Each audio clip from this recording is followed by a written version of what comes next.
The lock on the old house was ancient, you had to turn the key twice to get it to open. I stood at the entrance, suitcase in hand, looking up at the three-story house. The white columns were chipped places and the vines on the porch had grown wild, covering half the windows. This was the Carter family's ancestral home. I grew up here. Every floorboard knew the sound of my footsteps. My name is Emily Carter. I'm 34, a PhD in art history and a university lecturer. After my father passed away 3 years ago, the house sat empty. I'm an only child. My mother left when I was 10, the only one family. Relatives urged me to sell it. What's one person gonna do with a house that big? The upkeep alone could buy you a condo. I didn't listen. Selling it would mean selling history. The Carter family history, for better or worse, was mine. I pushed the door open and was hit by a wave of musty air. The living room curtains were still drawn, the light dim. I walked over and yanked them open. Dust swirled in the sunlight. On the center wall of the living room hung the portrait. The woman in the painting wore a dark green velvet dress, her hair pinned up, her expression stern, her eyes bright. Family wore hat. It's our great-great-great-grandmother. She was Elizabeth Carter. Every southern lady who was every Fander Pêche owner had their pit been taken. This took in front of this painting. So had I. I stood before it looking up into her eyes. Growing up, I'd posed in front of this painting countless times. Every milestone, my first birthday, the first day of school, graduation, my father would stand me in front of this painting and click the shutter. Remember her, he'd say. She's the root of the Carter family. I ran my fingers along the frame. The wood was cool, the grain rough. I started clearing out the old house. 3 stories, over 20 rooms, crammed with more than a century's worth of clutter. Attic, basement, closets, hidden compartments. Every corner might hold something. I put on gloves and started on the first floor, going through everything piece by piece. Old clothes, broken furniture, moldy books, rusted tools. The dust made me sneeze and the pages of old books cut my fingers. But I didn't stop. It took me 3 months working from morning till night. In the study on the second floor, I found a handwritten volume, the Carter Family Chronicle. The handwriting was messy, the pages yellowed, the corners curled. I flipped to the year 1840. The entry read, the wedding was held at the estate, 200 guests in attendance. This was the woman we'd always believed was our great-great-great-grandmother. The same year, another entry, Claire Carter, for opposing the family business, was sent to the north. Claire. That was the first time I'd ever seen that name. Who was she? Why was she sent to the north? The Family Chronicle used the polite phrase sent to the north, but instinct told me it wasn't that simple. I closed the book with a question mark planted in my mind. Outside, the old oak tree swayed in the wind, its shadow falling across the page like a restless hand. The clearing out went on for a month. Every day, from dawn till dusk, I was buried in the old house. Sunlight streamed through the windows, falling on the dusty floors, marking my footprints. I got thinner, my calluses thicker, but I kept finding more and more. In the deepest corner of the attic of a dead rat hut, I found a tin box. I used a broom to hook it out. It was covered in thick dust. One puff and a cloud of it filled the air, making me cough. The attic light was dim, just a bare bulb hanging from a wire, casting a weak yellow glow. I squatted down and wiped the surface of the box with my hand. The lock was rust thin. One blow left a dent. The second one snapped the lock. Inside were some old letters, a yellowed newspaper, and a manily envelope. The envelope had no writing on it. Inside was a faded slip of paper, the handwriting elegant, the ink long since faded. I held it up to the bulb and made out the words one by one. My hand started shaking. Who wrote this? When? Why was it hidden? The woman in the painting wasn't Elizabeth? Then who was she? And who was the sister sold to New Orleans? I read those words over and over. Every letter felt like a whisper traveling across more than a century. My heart pounded like a drum. I lifted my head and looked toward the attic entrance. Downstairs, that portrait was still there. The woman in it still looked stern, her eyes still bright. She wasn't looking at me. She was looking into my soul. She wasn't Elizabeth. Who was she? The tin boxes had more, as plantationers, belfdrust accounts, and terms I'd Carter, no first name, goods, shipping, price. My field is art history, not history say, but I knew what those terms meant. I'd studied Southern history in college. Those terms, they were the coded hide language of the slave trade. My fingers began to tremble, not from cold, from fear. What was the Carter family's foundation? Plantations? Cotton? Or people? I carried the box downstairs and set it on the study desk. Outside, the oak tree's shadow fell across the desk in dappled patterns. I sat at the desk staring at that tin box and didn't move for a long time. I started going through every single document in that box. There was an old ledger book, the cover reading 1830-1845, the leather corners worn bare, the cardboard underneath showing through. I opened it, record dates, quantities, amounts. No names, just numbers. Every entry ended with the same words, sold to New Orleans. Those numbers were arranged in neat rows like a cold, mechanical process. Dates, ID numbers, prices, destination, line after line, packed tight. My heart sank to the bottom. The Carter family weren't just plantation owners, they were slave traders. They bought slaves in Virginia and Maryland and shipped them to the New Orleans slave market, reaping enormous. And most of those sold were young women, because the New Orleans market had the highest demand for female slaves. A woman without a name, priced, shipped, resold. I turned one of the every felt like a stone pressing on my chest. I closed the ledger, my fingers cold. Behind those numbers were people, mothers, daughters, sisters. They'd been treated as cargo by my ancestors, packed into ship holds, shipped to the slave markets of the South. And that sister sold to New Orleans, she was just a number in this ledger. She had a name, I had to find it. Late at night I found an unsent letter in the study. The envelope read to Miss Claire, personal. The paper inside was blank, nothing written. But on the back of the envelope, in pencil, was a single line, save me. Those 2 words, so lightly written like they'd been scribbled in a trembling hand. The pencil marks were all worn away by time, but I could see the effort behind them. Not the effort to write, the effort not to cry. She knew where she was going, she knew what awaited her, but no one heard her words. I held the envelope up to the lamp and read it over and over until those 2 words were carved into my memory. I didn't sleep that night. I sat in the study. Outside, the oak tree's shadow swayed, the leaves rustling like they were trying to tell me something. Decent people. That word turned in my head all night long. I started tracking down Claire's fate, not through family records, they'd already been sanitized, but through public archives, shipping companies, slave markets. I spent a month living in the archives, digging through old newspapers, checking shipping manifests. The archives were in an old downtown building, 3 stories, tiny windows, the curtains always drawn. The lighting was dim, dust motives floating in the shafts of light. The chairs were hard, my back ached after hours of sitting. The archivist got to know me. She'd save me a cup of coffee every afternoon, paper cup black that I could stop it. I was if I did, I'd lose the trail. In the shipping records for October 1840, found a cotton that sailed from Charleston to New Orleans goods. It's no mention of slaves. That was illegal, but everyone knew what those goods really were. The owner's name was Thomas Carter, my great-great-great-grandfather, Claire's father, Elizabeth's father. He'd sold own daughter to New Orleans. My hand stopped on that page, my fingertips cold. Not for money, to eliminate dissent. Claire opposed the family business, so she became cargo. Flesh and blood, they could all become commodities. For the first time I felt sickened by this family. I laid my head on the table, my chest tight. The tears wouldn't come, but my stomach churned. I held onto the desk and crouched down. The archive floor was cold. The chill seeped through my knees into my bones. After a long time, I stood up and kept digging. Charleston to New Orleans, about 2 weeks at sea. The ship's log for the Good Fortune was still there. I found the entry for that voyage. The captain's logs in good condition, goods in good condition.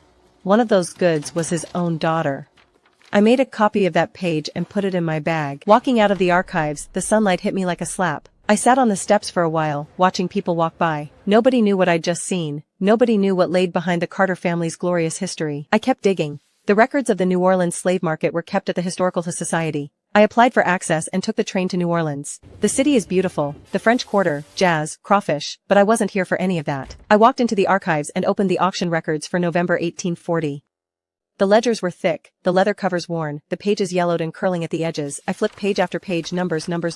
There it was, lot number 730 fee 1919 light tin sewn reading, sold for $800. The buyer was a man named James Renan. The note column read, to be employed as a housemaid. My finger stopped on that line, $800, that's what she was worth. Not because she had talent, dreams, people who loved her, but because of her body, her age, it sounded complexion. Claire wasn't sold to a plantation, didn't end up in the field, she was sold as a maid, better, it sounded wasn't good. She was still cargo, still priced, still bought and sold, still stripped of her name. She had no place in the found broken entry in the family tree. Her sister Elizabeth had taken her place as the Carter daughter. On the family's wall on record, put it in my bag and kept it close to my body. The copier light flashed once, the paper slid out, still warm. Holding that paper felt like holding a brand. I walked out into the blinding sun. A black elderly woman sat on the steps selling flowers, gardenias in her nails but her fragrant, where blouse were arrangement. Her kurs were bunched, crouched down and gave her extra money. She looked at me without speaking, just nodded. I walked to the site of the old New Orleans slave market. It was a store now, tranky clothes in the window, mannequins in dresses and sunglasses. Nobody knew that, over a century for a while then, this was where countless dreams had been shattered on the steps. I crouched down and whispered, Claire, I found you. The wind scattered a few petals across the back of my hand. I decided to find Claire's descendants. The auction record showed she'd been sold to James Renard. The Renards were something of a prominent family in New Orleans. I researched the Renard family history and found their archives. James Renard had a housemaid named Claire, no last Nildren. The father was James Renard. She never married, because slaves couldn't marry. After emancipation she took the last name Renard, but her children didn't. Her son was Samuel Renard. During the Civil War he escaped to the north and joined the Union Army. He changed his last name, not Renard, but Freedom. Samuel Freeman. He'd made his last name Freeman. Claire's descendants now carried the name Freeman. I sat at the library computer and stared at that name for a long time. Freeman, free man. A mother sold into slavery, and her son had chosen freedom as his family name. It wasn't just a name, it was a statement. I wiped my eyes and kept researching. I found the current matriarch of the Freeman family, an elderly woman named Martha Freeman, living in Chicago. I wrote her a letter and didn't mention I was a Carter. I said I was a scholar researching family history, interested in Claire Carter's story. I read it 3 times, revised it 5 times before sealing the envelope. The day I mailed it, my palms were sweating. I didn't know if she'd reply or how she'd feel about a Carter. The mailbox was blue. I stood there and dropped the letter in. I heard it hit the bottom with a soft thud. A week later, a reply came. The envelope was addressed to Emily Carter, the handwriting neat and firm. My fingers shook as I opened it. On the paper was just one line, the Carter girl, not speaking for a long minute. I sat at my desk, hold my Tadafella desk again like an outstretched hand.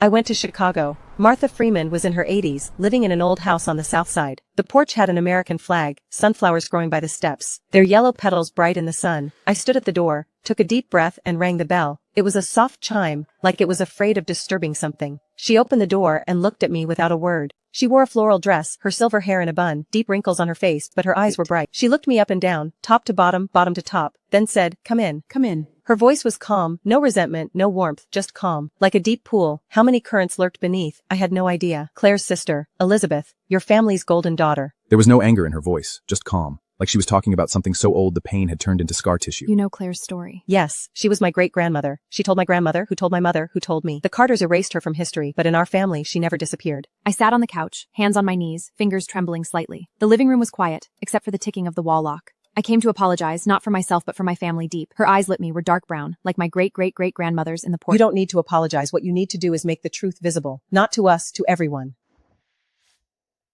What's inside? You should see it. After you've seen it, then you decide. She placed the box in front of me and pushed it across the table. Inside the metal box was a stack of letters, Claire to Elizabeth. From 1840 to 1860, a full 20 years. Every one was written in pencil on rough paper, the pages yellowed, corners curled, the script somewhat faded but still legible. I picked up the first one carefully like it wasn't because of a butterfly's wings so brittle a little pressure would tear it. The first, 1841. Her handwriting was messy, like she hadn't had much schooling. Some places showed erasures and rewrites, but she wrote carefully, making every her words distinct. A 19-year-old sold hundreds of miles from home writing her first letter. I imagined her sitting in a dim room, writing by candlelight, one character at a time. He said, he has no last name, only a number. Elizabeth, can you do me a favor? If Lee Sumber his name, will have known his name. My tears fell onto the paper. I quickly wiped them with my sleeve, afraid of wetting the fragile page. A mother who couldn't give her son a last name. His identity was just a number, cargo number, slave number. But she asked her sister to remember his name, a name, the only thing she could leave her son. Elizabeth, do you remember when we played under the oak tree as children? You always protected anymore. Now don't you get when you free no too.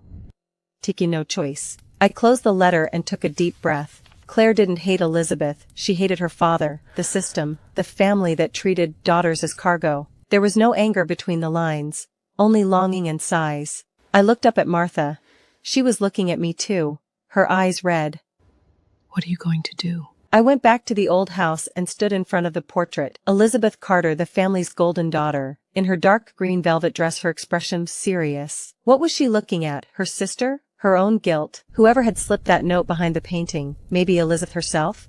Maybe some later descendant with a conscience. Whoever it was, it reminded us, the woman in this painting was a substitute. The real Claire wasn't in it. I reached out and touched the frame. The wood was cool, the grain rough, taking photos, telling stories, passing down family honor. Nobody knew the life in that painting was a lie. The museum curator was a black woman named Denise, in her 50s, wearing glasses, speaking slowly but with absolute clarity. She looked at the painting, then at the letters, the ledger, the auction records I'd brought. She flipped through the 1830 ledger, page by page, slowly. You're not Claire.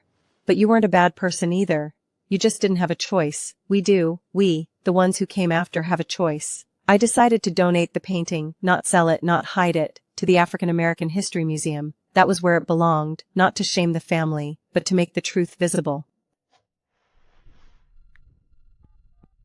Are you the owner of this painting? Yes. But the woman in the painting isn't my grandmother, it's her sister. I want to donate the truth along with the painting. I hung up and stood by the window. The oak leaves were turning in the wind, green silver, green silver. The office was quiet, just the rustle of paper and the hum of the air conditioner. Denise looked for a long time, long enough for me to hear my own heartbeat. Her gaze moved from the documents to my face, then back again, several times. Do you know how much this painting is worth? No. And I don't care. Your family will hate you. They're gone. They're dead. They can't hate anymore. If they were still alive, that would be their problem, not mine. Denise took off her glasses and wiped the lenses. Her hands were steady, but her eyes were slightly red. We'll accept the painting, but there's one condition. What condition? We want to display it in the American slavery section. Next to it will be Claire's letters, the auction record, and the Carter family ledger. This is the complete truth, not sanitized, not selective. The whole story, the good, the bad, and the ugly. Yes. The day I signed the donation agreement, I stood at the museum entrance, pen in hand. Denise asked, "You don't regret this?" Regret? What I regret is not finding it sooner. The pen scratched across the paper. Sunlight streamed through the window, falling on the agreement and on my hand. I signed my name, Emily Carter. The donation ceremony was small, just a handful of people. Martha Freeman came, with her granddaughter. I'd hired her to handle the legal paperwork. We did the right thing. I know. Your family won't forgive you. I don't need their forgiveness. Beside her stood cemetery was on a funny tint with a gruffiny day like on a Moberry. Cemetery stood Clyde her, tombstones tall and short, some quirky. Claire's grave had no headstone, just a small stone with the letter C carved on it. Tucked in the grass, you'd miss it if you weren't looking. The grass was knee-high, everyone can see it now. I stayed crouched looking at that letter on the stone, just a single letter. But she'd lived, loved, born children, hoped for freedom. Sat in the study and looked at the empty space on the wall. The painting was gone, but the wallpaper behind it was a different shade lighter than the rest, like a scar that would never fade. I picked up hand and plowed under a long time, and I not to anyone in particular, but the lied story just to myself. The hardest guy had the Carter family's crimes, brisk over silent Martha's weight. Each page I finished I felt a little lighter. Then I made a decision. I changed my last name. Not Carter, not Claire, not any name people knew. I would take the name Claire had chosen for herself. She'd said in one of her letters, if she were ever me free she would call herself Claire Freeman, from not Carter, not Renard to Emily Freedom. Why? Because my family owes a name, I'm be giving it back. He looked down, flipped through my application, saw this odd donation agreement, the copy of the ledger. He was quiet for a second, then picked up his stamp and pressed it down. Approved, he said. Walk out of the building, the sun was bright. I looked at my new card, it said Emily Liberty. I smiled, put the old card in a name, it's a choice, didn't throw it away. I kept it to remember where I'd come from. They're dead. Their opinions don't matter. After the story ran, I got a lot of letters. Some called me a fan. Others said I'd done the right thing. The hate mail was ugly, messy handwriting, letters, some with no signature. I put them away, didn't read them, but every single one said, "You're not alone." One young man wrote, "I'm also a Carter to slaves, and have to change it." As I wrote outright, "If you a descending on the slaves in a right cess, I think she could say look it good. Is the sun was warm, sake like scent of fellow guardians." It's titled by Claire's story, then Carting the Family Crimes. Aren't you afraid the Carters sue There's you? no one in that family, not a Chris there. Not a lot of people wrote to member. Not because it deserves to exist. Some were descendants of Carter slaves, some from rich and ordinary people. They said thank you for making the truth visible. One elderly woman wrote in shaky handwriting, had lived her diff part now signet to a bife but to redicate you anymore. I stood at the window with that letter, and cried, tears blurring the words, but the message already epic and my tears dried. Memorial lecture. Martha had organized it. She'd rented a room at a community center and invited historian to tell Claire's story. The room wasn't big, chairs in rows, a portrait of Claire on the wall. Wista was small, but everyone is resist intently. If my ancestors were sold, should I hate? But remember, and they didn't win. You're alive. You did. From that day on, I went to New Orleans once a month telling the Carter history. Would you be willing history to be a relaxed story as how to face a family series sins? Yes. After every lecture, someone would come up to me, crying, silent, or saying thank you. I didn't feel like I was doing anything special, just telling a true story. Every day, crowds gathered in front of it, reading the note, Claire's letters, the auction record. Some cried, some took photos, some baited. Denise told me about a white elder woman who cried for half an hour in front of Noan. Now I know. And then? Then teach your children. Tell them what your family did. The story made the news. Confrontation doesn't need atonement, just acknowledgement. I stood before the painting, looking into Elizabeth's eyes. She still looked stern, but I thought I saw the corner of her mouth twitch, light. Why doesn't this lady Maybe it was my smile? imagination. Because she has things on her mind. But at What's on moment, her when that mind? comes to She misses her sister very much. After 100 years, someone had finally said it for her. Carter Family Chronicle, the same one I'd read before. There was no return address, but the post were sunk with what was left it. There's flip porch 47. I sup one and inside, but wasn't Claire bed, Brett and pen beside it discounts. That stern expression in the painting. It wasn't pride, it was pain. I stood in front of the painting's old spot, looking at that lighter patch on the wallpaper. Elizabeth, you suffered too. Just that no one saw it. I touched that patch and felt like crying, or as the fear went too many come. Maybe she was planning how to escape, save her sister. Maybe she just cried. Like me. I decided to commission a new painting, not a copy, but something new. Elizabeth Clare been standing and holding of children's. I put the one day's blade under, it would have stretched. She specializes in history house on the Aux subject. Cassie was in VX. No, you have to. No. Because this is my history. Sunlight streamed in through the studio's sky falling on the painting like it was gilding them. Do you think it looks like them? Yes, not like a photograph, but like they were meant to be. I hung it in the study, not the living room. The living room was for others, the study was for me. Claire finally has a portrait. Yes, she deserves one. The invitation was formal, embossed gold lettering, White House stationery. It said, I hesitated for a long time. The White House. Not for them. Not for Claire. My story. If you don't go, who will? I agreed. Standing on the White House stage, I'm here to tell you that history can be faced. You think if you run from it, it doesn't exist? I stood on stage looking at those faces, white, black, young, old. They weren't clapping for me. They were clapping for Claire. I'm also a Carter descendant. My ancestors were slaves. I also have the Carter name. I don't want to change it, but I want to make it better. Can you help me? Yes. We became friends. She called me Emily Friesker. She called her Kathy Carter. But we'd biffly name changed the slave our owner, and that's it Mindali Rebarkstens. More and more people joined. Black, white, turned, mixed. The oak was huge, big enough to cover everyone. Sunlight filtered through the leaves, dappled. Why do we come under this tree? Because this tree has seen good things and bad things, but it's still standing. And so are we. The kid didn't indeed quite get it. He ran off to understand. He just needed to grow up under this tree. The tree would remember. He didn't need to. I'm old now. Not terribly old, but and my steps have slowed. I donated the old house to the Storkelvation Society, turned into a museum. Not the Real Museum, the Claire Rexu Family Museum. I stood a credit for a long time. Martha in a wheelchair. Kathy in her lawyer's robe. Joy with her easel. Denise, Attorney Joe. I stood at the entrance, looking at the new sign, Claire Freeman were finally seen. Claire? Her mother crouched down and said, She was a brave woman. Her story matters. The girl nodded and ran into the museum. Her ponytail bounced behind her. I followed her in and watched her stand before the note, tilting her head back, reading every word. Every June, I held Truth Day at the museum, inviting people to read Claire's letters, see the auction record, discuss history. Some cried, some were angry, but no one ran away. Being here, that's facing it. You don't leaving Wood to do anything else. His daughter has back beside him, gently, stroke after stroke. Can I donate something? Yes, but not to me. To the Claire Freeman Scholarship. This is what my family owes. I wrote his name down and put it in the donation log. After that he came in the back rack row, all never speaking, just listening. A teenage blader. The boy listened and raised his hand with a question. His grandfather sat beside him, eyes red. The Claire Freeman Scholarship was established, funding black students majoring in history. The second came from me, the third from Kathy. Then more and more people donated, some gave hundreds, some tens of thousands. I wrote every single thank you note by hand. One graduate became a history teacher. She taught at a New Orleans high school, specializing in hidden black history. She wrote to me, Emily Freeman, thank you, Claire isn't disqualified by history. Not this way, never listened before, raised his hand, in the Claire lesson. He was luckier than I'd been. Someone was telling him the truth in class. Kathy became a well-known civil rights lawyer, helping black families reclaim stolen land, overturning wrongful convictions of young people. I saw her being named in the news, saw her being contributed after her lawyer. Her family's range rapidly. She took on a case. A black to inherit the slave owner's name, to inherit her ancestor had the surname Carter. Help her. I will. The case was won. The old woman legally changed her name to Carr. She held up her new ID at the courthouse steps, crying, I my ancestors funo frod in the many drone.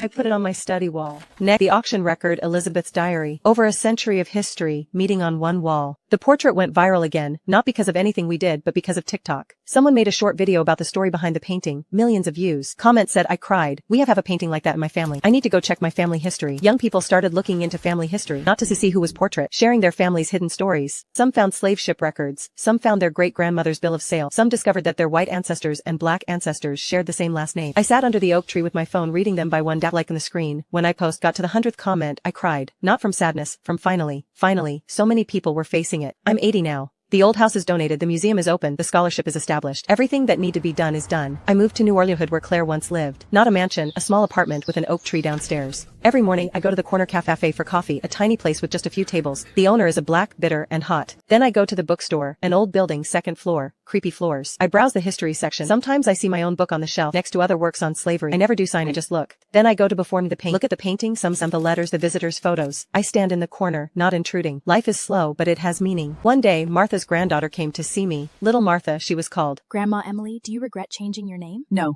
Names don't matter. What matters is whose side you're on. She nodded. Before she Lesbeth under the oak tree, holding hands, small but warm. I hung it by my bed, look at it every night before I sleep. A special visitor came to the museum, a white elderly woman in her 90s, and her daughter pushed her, the wheels softly across the floor. They stopped in front of the portrait for a long time. An old woman's eyesight was poor. She leaned close, almost touching the canvas. Her daughter stood beside her in silence.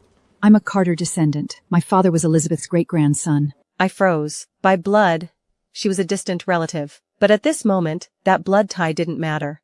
Then you're also a distant relative of mine. I suppose so, but that's not important. What matters is, she lowered her head, veins visible, light pink nail collar. My father said the Carter women were all ladies, no slaves, no sin. The diary knew he was lying. My mother told me she was a diary. She had it. She said Elizabeth wrote in that diary her whole life, recording of longing, of Gail, and guilt after Claire left. Hid it somewhere in the old house. My mother never dared to take it out when she was alive. She's a shame. Thank you. I searched all day, from the attic to the basement, from the bedrooms to the kitchen. The diary wasn't in the study, the living room, or shelves, opened every drawer. The sun moved from east to west, shadows lengthening. I was about to give up. That evening I stood under the oak tree and remembered something. Claire had roots. Grandma's heart went a foot deep, 2 feet. The shovel hit something hard, a metallic clang. A metal box, rusted. I pried it open. Inside was a diary, leather cover, worn edges tied with string. I untied the string and opened it. I held the diary, sat on the ground, not from grief but from finally. Finally Elizabeth's voice had been found. After more than 180 years, her words were finally being heard.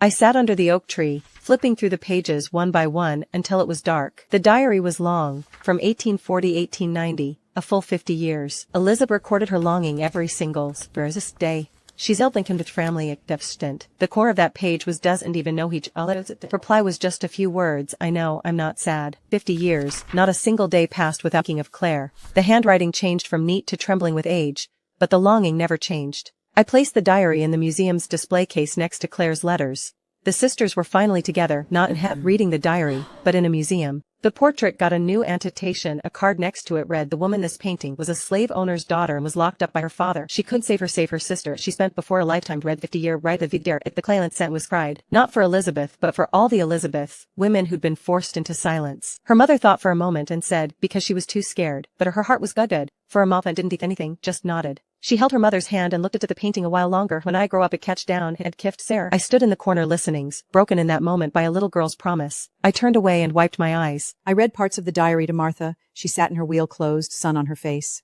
My grandma Claire often dreamed of Elizabeth, said Trey, whether you said they wrote to Elizabeth, the sun was warm. Did they ever meet again? No, Claire tried. Claire, come back. This is the Civil War. She's no longer home. Your home is in New Orleans, in freedom. I closed the diary. They both wanted what was best for the other, but they both act for each other. There opened her eyes. They were cloudy, but still held light. Enough pain. I stayed at the museum until lights. That their story is known. The pain is lighter. I said to the painting, you can rest now. No one heard. The Claire Freedom Museum got more and more visitors. People flew in from Europe, Japan, Australia. They said, I saw the story on TikTok. It blew my mind. The museum had to expand, added a wing dedicated to stories of trafficked women. The wing was called They Were Not Numbers. The walls were covered with names, not the numbers from the auction records, but their real names. Some names had been found by descendants. Others were unknown, replaced with a mother or a daughter. On opening day, a black woman stood before the wall, pointing at one of the names. That's of my great-great-grandmother. I finally see her name. She cried. Her daughter held her, patting her back, saying, Mom, don't cry. She's here now. A century later, her name was on the wall, her descendant's handprint beside it.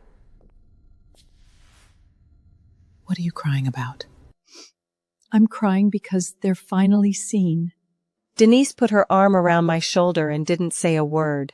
I wrote a new book. The title was Under the Oak Tree. It told Elizabeth and Claire's story, how they were separated, how they longed for each other, how they grew old. Not fiction, a historical account based on the diary over in letters. On publication day, Martha came to the launch. She was very old now. In a way, us out with the blanket was blue, with sunflowers embroidered on it. Emily, you know, Claire never hated white people. She hated the system. She said white people aren't devils. The devil is the greed in men's hearts. So she forgave Elizabeth. She didn't think forgiveness was needed. She said Elizabeth was a victim too, just in a different way. This book is for all the women hidden by history. Your stories have finally been told. Dozens of people sat in the audience, black and white, old and young. Applause filled the room. I'm 92 now. I can barely walk. The museum is in the hands of the young generation. The scholarship's managed by Kathy, and the diary from Under the Oak Tree sits quietly in its display case. Every day I sit by my apartment window watching the oak tree on the corner, leaves green, then yellow, then falling, then green again, year after year. She sat by. A little Martha came to see me. She was a history professor who said she'd never manfully historied American successor every year to the Claire Freeman Scholarship. Grandma Emily, your book changed a lot of people's thinking. It wasn't me, it was Claire and Elizabeth. Their story is more important than anything I wrote. After she left, I sat by the window, looking at the oak trees. I closed my eyes and dreamed of Claire and Elizabeth holding hands under the oak tree, smiling at me. The dream was short, but warm. I wrote an open letter to all who are searching for their ancestors. Your names may have been your history but giving me rebuke.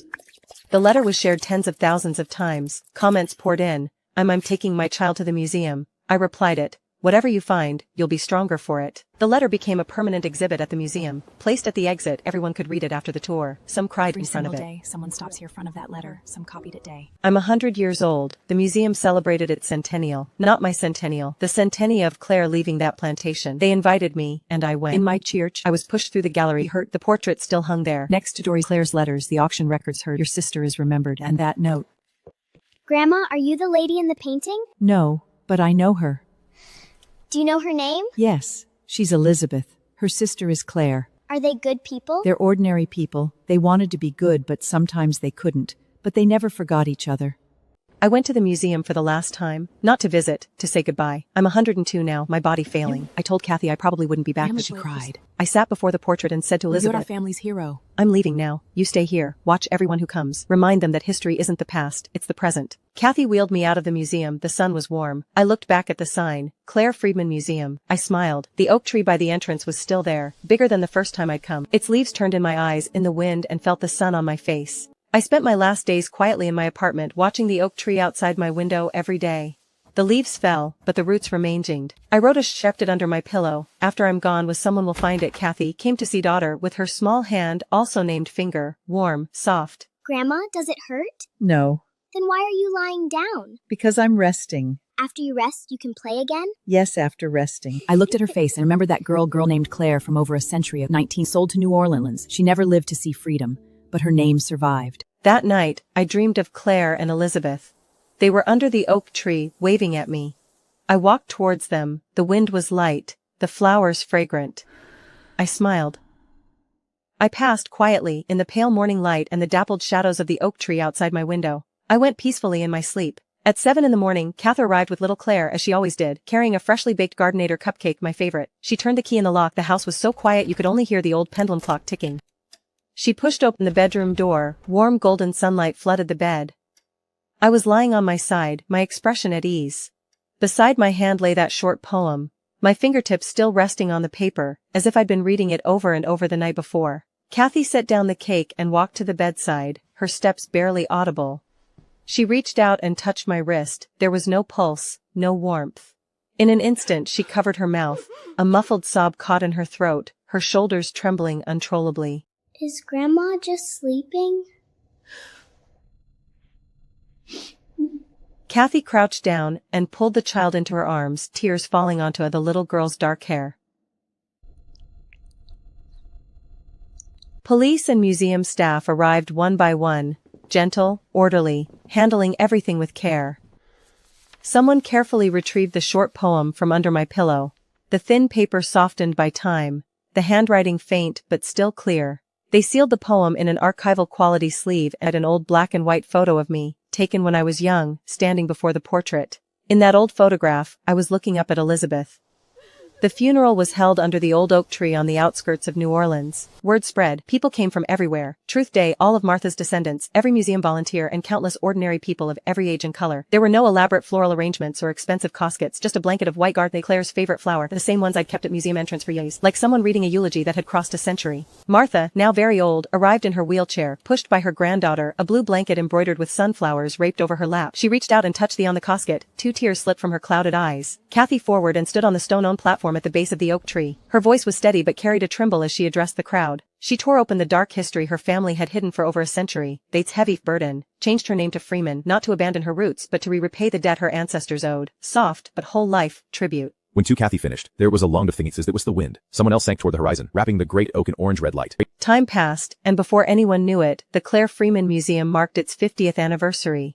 I had long since become dust beneath the oak tree, no longer present in this world. But every story, every act of persistence remained fully intact in this building filled with truth. Kathy was now a nationally known civil rights lawyer, traveling constantly to help Black descendants trace their stolen histories. Young Claire had grown into a poised young woman, majoring in African American history and spending all her free time volunteering as a museum guide. Her gentle eyes and steady voice carried the same quiet everywhere determination I'd booked once had. The walls now bore a new layer of handwritten notes from a new generation, covering an entire wall in handwriting both childish and mature, every word burning with feeling. In the center of the gallery, Elizabeth's portrait, dark green velvet dress, stern expression still hung in its place. The Attian plapiscite beside it had been updated in her sister's places and the endless tore beneath her silence. Below the portrait, a series of glass cases held everything in careful order. As Yatu Bawaz in Olo 20 of my years, the Thether Kafari Keith Mawuktred home. High effective tuhoinit. She didn't say bequated Claire their sale, more deceased Verdi Clevel insisted. Face history, don't drown it. She stayed there a long time, her fingertips pressed gently against the glass as if she could feel the warmth of that paper from over a century ago. Kathy walked over and asked if she had questions. Aunt Kathy came the person was Emily Freeman. Why was she willing to tear down everything her family held up as honor? She was just an Alvernary absent. But she was with up him iglesia sold out sleepless nights. She was faced to birth God. But she's the rest of her Aversal records and names of women who'd been numbers could mibbers. She made all the evidence public not out of revenge but so that future generations wouldn't have to live inside a lie. She couldn't rewrite the past that had already been set in stone, but she changed the future for countless people. Can I be like her too? If one day I find out my own family will make the same choices she did? You just need to be true to yourself, to have the courage to face what's real. That's what real freedom is. The girl nodded solemnly, turned back to the yellowed letters in the case, and stood there quietly. Her little Godfrey Brook Dranch's bookcase of spies, that's the sweet girls and for the dentures stormty desire, filled the entire building. Sunlight came up beside the windows, crouched down on the portrait and read Claire's words aloud line by line. Home, under that big oak tree. Her mother didn't answer, just pulled her into a gentle embrace, pressing her cheek upon the top of her child's head in silent comfort. Forever under the oak tree, forever in this museum called freedom.